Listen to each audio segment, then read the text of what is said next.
Hello and welcome to my channel. It's story time, and yes, it's Ronald, and yes, we're still doing with our holiday. Now this is going to be chapter 6. There are only 7, so we're quite close to the end now. But I do hope you're enjoying them, and I do hope you're following along with Ronald and Mrs Ronald on their holiday to Turkey. Chapter 6. Nearly the end of the holiday.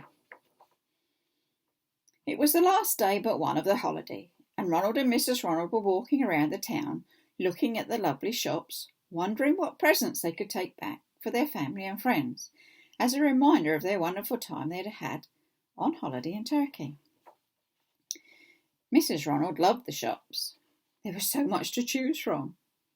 Ronald felt a little left out, as there were no good bookshops for him to look in. He loves bookshops. Ronald liked to spend time in bookshops at home and spent most of his time in the religious section. And let's face it, Ronald loved books in general, so spending time in a bookshop was right up his street. Mrs Ronald was in her element. There were shops with gifts in, shops with material in, shops full of handbags, and of course lots of cakes and restaurants to keep their tummies topped up as they made their way along the streets. So many to choose from, so many to look in. Mrs Ronald decided she liked the gift shops best of all, and she could spend ages in them. And she did. They were so colourful and so full of different gifts to buy. It was the local mice that made an impression on Ronald. They were all so friendly.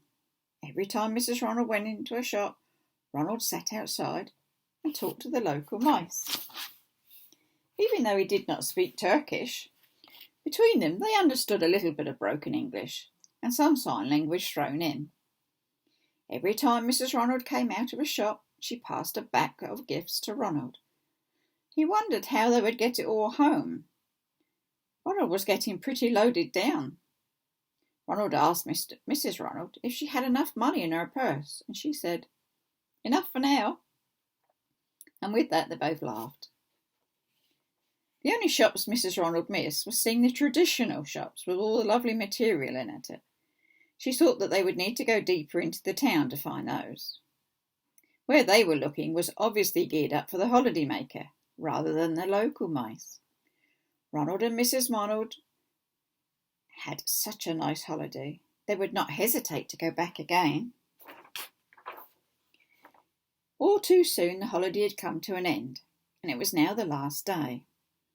Just time for one more quick trip to the shops, and one more last swim in the pool on the top of the hotel, and one more lot of suntan. Ronald and Mrs Ronald were very careful when out in the sun, as they knew it was not totally good for them. They would not go out in the midday sun, as that was the worst time to burn, and they didn't want to do that. It would have spoilt the holiday. Back in the hotel room, they packed their cases and made ready for the trip home.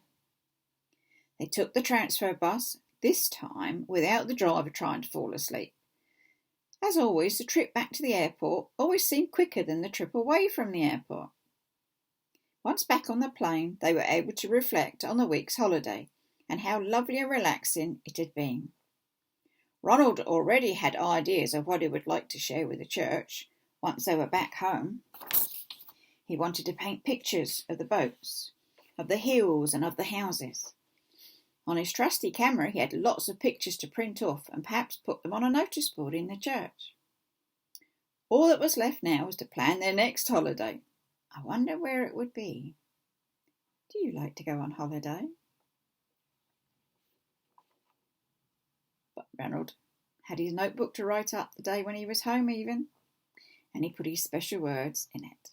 And this is how they go. Thank you, God, for keeping us safe. I thank you, God, for all the wonders you have shown us. I thank you, God, for helping us to make so many new friends. I thank you, God, for being in our hearts. And he signed it, Ronald. So here we have Ronald and Mrs Ronald's suitcase, ready for the journey home. So that was chapter 6. And they're home again now.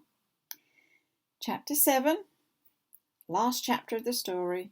Quite a small one, but nevertheless one to listen to. I do hope you enjoy these stories. Do subscribe and you won't miss one. So it's bye-bye for now.